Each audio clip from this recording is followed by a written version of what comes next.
Hi, my name is Bharat and welcome to the Faster German YouTube channel.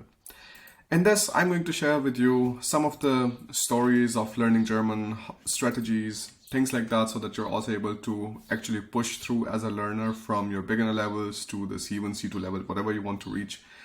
I studied in Germany in a German taught master's program. So I studied Wirtschaftsingenieurwesen, which is called engineering, industrial engineering, something like that.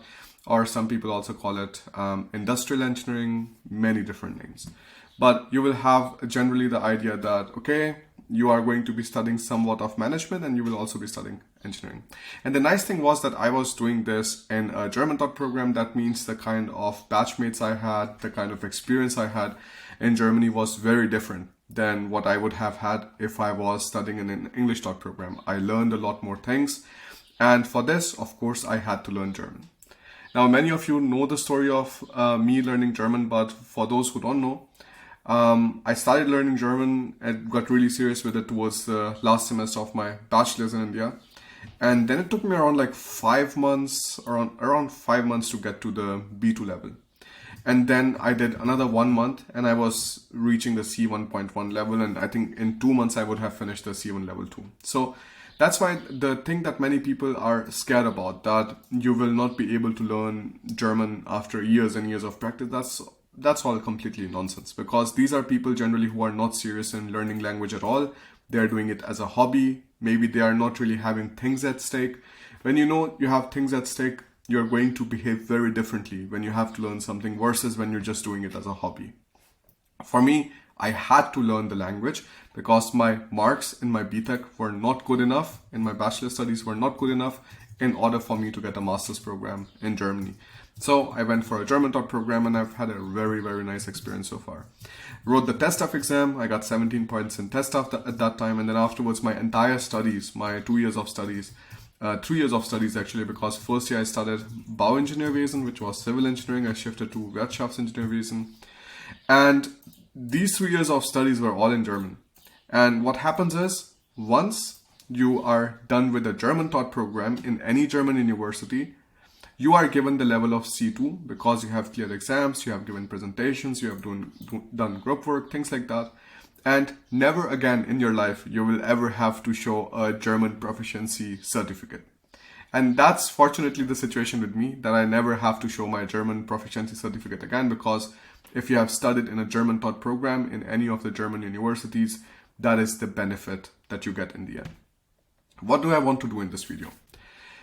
We are going to have on Faster German also reading comprehensions. So every single time I'm going to pick up a PDF and we are going to read the studies. Sometimes it is easy, sometimes it is more difficult. This one is going to be at the level of C1, B2, C1. People who are at B2 will also be able to understand it. And the people who are at lower levels, I want you to see how much of this you're able to understand.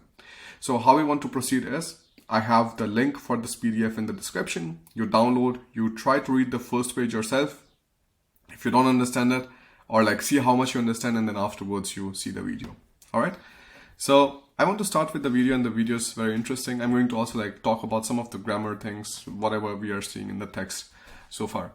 So you have this PDF from IW, IW, which is the Institut der Wirtschaft. Institut der Deutschen Wirtschaft. So you see IW Köln, and we can take a look at what do they say here. Institut der Deutschen Wirtschaft. No? Or you could say like Institut des Wirtschafts. But like that's the story when you are not having like any German thing inside. No? You're using the genitive case. So let's take a look at what it says. IW Kurzbericht 83/2021. Inder haben die höchsten Medianlöhne in Deutschland. So Indians have the highest median salaries in Germany.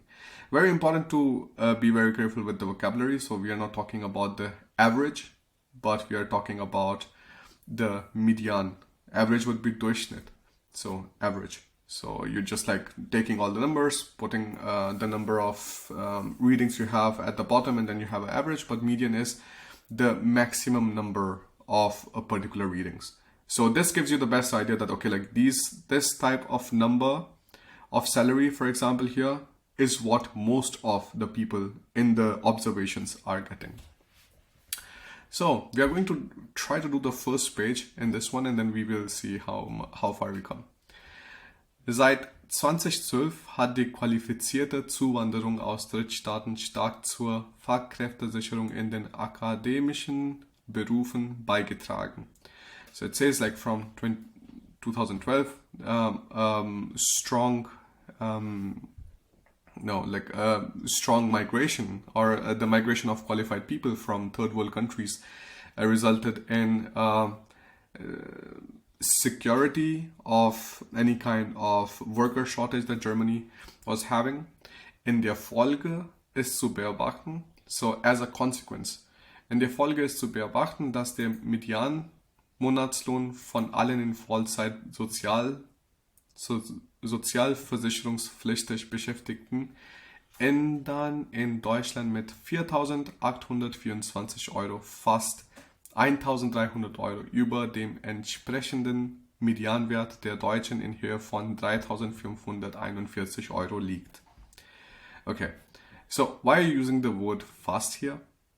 Fast, generally you're using almost. So this is not exactly 1,200 euros, but it's almost 1,200 euros. Why? So let's take a look at this. 4824 3541. You can see that it's like, if it would be 1,300 extra to this, it would be ending up with almost 17 euros more. So this is right now 1,287 euros, which would be the actual value. But when you are writing these kind of reports, you want to make sure that the numbers at least look nice, because nobody is going to remember 4824, but people are going to remember 4,800 euros. So that's exactly what they're going for generally. If you're going to take a look at the main page, for example, from where you will download this, right?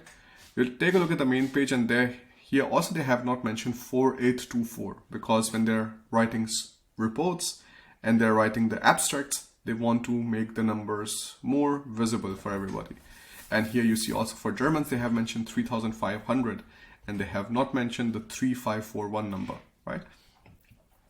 In akademischen MINT-Berufen liegen die Medianlöhne von Indern im Alter zwischen 25 und unter 45 Jahren mit 5.276 Euro. Etwa auf dem Niveau der Deutschen mit 5.207 Euro. That's really, really good salaries if you would speak to anybody in Germany. And MINT are the STEM fields, right? You have science, technology, engineering, maths. So then we take a look at the next one. Seit dem Jahr 2012 werbt die Bundesregierung um qualifizierte Zuwanderer aus Drittstaaten mit Schwerpunkt auf akademische MINT-Berufe. So werbt is like advertising or promoting. So like they want to bring more people inside from the third world countries which have the qualification or which have the specialization. Schwerpunkt. Schwerpunkt means the focus point. Not the heavy point, but like the focus point. Diese Strategie. And look, when you're reading a text, it's very interesting to see just that you're able to get the idea of like the noun and the gender right away, right? So for example, diese Strategie, and then it kind of sits in your brain better when you read more, because then you know next time it is die Strategie. Diese Strategie ist umso wichtiger, da für die Herausforderungen von Digitalisierung und Dekarbonisierung in den kommenden Jahren ein hoher und steigender Bedarf in den akademischen MINT-Berufen besteht und zugleich der demografische Wandel dazu führt, dass in steigendem Maße ältere MINT-Akademiker in den kommenden Jahren den Arbeitsmarkt verlassen werden. So what they're saying is like in the next years it is going to be a story of like there are going to be a lot of challenges because of digitalization and decarbonization in the next years. And what is going to happen is a lot of people who are older already in the STEM fields, they are going to be leaving the market because they're going into pension, they're going into retirement. So that's the reason that they need more people right now. So then they made a study and they said, bereits in den letzten Jahren hat die Zuwanderung aus Drittstaaten stark zur Fachkräftesicherung in den akademischen MINT-Berufen beigetragen. Like it's exact same sentence that we read above. So waren Ende 2012 rund 30.298 Personen mit einer Staatsangehörigkeit aus Drittstaaten ohne die Hauptherkunft Herkunftsländer der Geflüchteten, Syrien, Irak, Afghanistan und Eritrea. So this is like this many people without counting the people from Syria, Iraq and all of this. In akademischen MINT-Berufen beschäftigt. So these many people were working there. And this is like in academic MINT fields. These are like not your general MINT fields, because you could also be an engineer and you're working in a private company.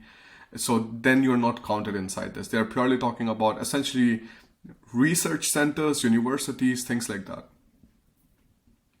Why is this important? This is important because, for example, if the question comes in test staff and they're just simply asking like, is it the total number of MINT people working in Germany? No, you have to then be very careful and see like what it is mentioning. It's saying akademischen MINT-Berufen. Denn bis Ende März 2021 stieg diese Anzahl um 196% auf 89.730 an. So, stieg an, right? You have to see the separable verbs here. Stieg an, what is the verb stem then? Or like the main verb in the ground form? It is ansteigen, right? So, S-T-E-I, not S-T-I-E-G, what you're seeing up top, because that changes. And that's why it's always interesting to take a look at dictionaries. If you take a look at the dictionary, you say stieg and it says steigen, right? And that's why you also see anstieg. Stieg was, take a look at this. Stieg is to rise, to climb. But anstieg is the increase. So that's just having like one single meaning. Because steigen could also be something else. Steigen could be to mount. So for example, you're going on top of a horse. Then you can use the verb steigen. But if you're using just like the sense of something rising, then you're using specifically the verb ansteigen. Besonders stark war dabei der Zuwachs von Indern in akademischen MINT-Berufen. Die Anzahl der sozialversicherungspflichtig Beschäftigten Inder nahm in diesem Beruf im gleichen Zeitraum von 3.750 auf 18.602 und damit um 396% zu. Again, you see here zu. When you see something like this, you also have to see what is the verb connected to this. What was the verb? So we are going to see again. Die Anzahl der in the Namen, right? Namen, and then you're seeing zu, and then you understand, okay, the verb is going to be zunehmen. So, and zunehmen means to increase. Again, that's a synonym of ansteigen. So, to gain, to grow, to rise, right? So that's why I find these reports very interesting, and that's what I'm going to do for the students who are at the C1 level or at the B2 level, because both of the students at B2 C1 level are able to understand it at least. Writing is going to be a different story. When you're at C1 level, then you would be able to like kind of write these kind of like more detailed reports. But when you're in the university, even if you're at the B2 level, you have the help of the DeepL and whatever, and you're able to write these things, right? Die in den letzten Jahren beobachtbare hohe Zuwanderung von Personen aus Drittstaaten akademischen MINT-Berufen wirkt sich auf die Beschäftigungsstruktur der Vollzeitbeschäftigten Personen im Alter zwischen this and this aus. Alright, so sometimes the sentence gets big. What do you do in those kind of cases? You try to break it down. It's not a problem at all if you read it for a few times and then you understand it. And of course, this should not happen to every single sentence, but if there's something which comes back, you can read it again.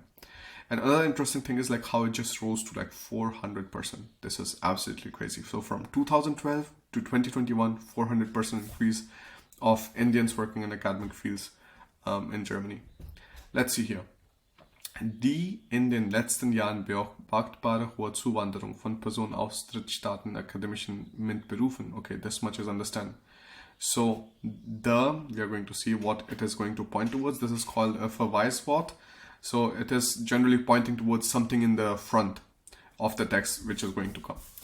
Wirkt sich auf die Beschäftigungsstruktur. Okay, so wirkt, auswirken, right? Again, so wirkt, and you see there's a big sentence here, like a lot of words, and then afterwards you're seeing aus. What is the verb? Auswirken. So sich auswirken, and then to be on something. So this also means to like make an impact on something. So what it's saying is that because of this massive immigration of people from third world countries into the academic MINT fields, it has an impact on the total structure of full-time employees in Germany in the age of 25 to 44. So sind in dieser Altersgruppe in Deutschland insgesamt 6,9% aller Vollzeit beschäftigten Personen in akademischen Berufen tätig. So in this age group, from all of the people who are in the midfields, in the academic midfields, only 6.9% are there in this. So most of them are generally older. Unter Deutschen beträgt der Anteil 7% und unter Ausländern 6,7%. So beträgt der Anteil. This is a way to say, like, you know, it is this percent. Yeah? You don't say Deutschen sind 7%, but a smarter way, a clever way of going to write is going to be that unter Deutschen beträgt der Anteil 7,0%. Unter Ausländern 6,7%. Am stärksten prägen die akademischen MINT-Berufe die Beschäftigung von Indern. 36,2% aller Vollzeit beschäftigten Personen im Alter zwischen. Okay, that is crazy. So it's saying like Indians make up 36% of all of the people who are in the academic MINT fields in the age of 25 to 44. That is crazy. And with the Chinese, bei Chinesen beträgt der entsprechende Anteil 25,7%, bei Brasilianer 23,3% und bei Personen aus dem sonstigen this and this, so 17%. That is interesting. Und unter den 25 bis 44-jährigen Personen mit EU-Staatsangehörigkeit ist der Beschäftigtenanteil in akademischen MINT-Berufen vor allem hoch, unter Spanien mit this and this und Franzosen mit this and this.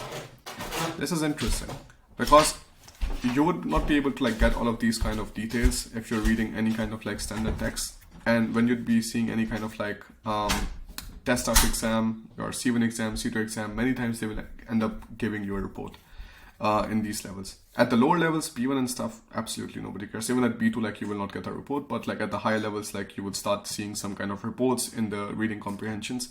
That's why it's not a bad idea to read it. So this is interesting, and this was the first page of this, and I think we are going to stop at this. The main idea is just you read the study, you see like if this makes sense to you. If it does not make sense to you, you can write in the comments, and then we can like do the page 2 and page 3 too if you want. But otherwise, I'm going to pick up a new study the next time, so we can together go through that study, the first page, and then if you have questions, you can always write them down in the comment section below. Thank you so much for watching this video, and I will see you in the next one. Bye.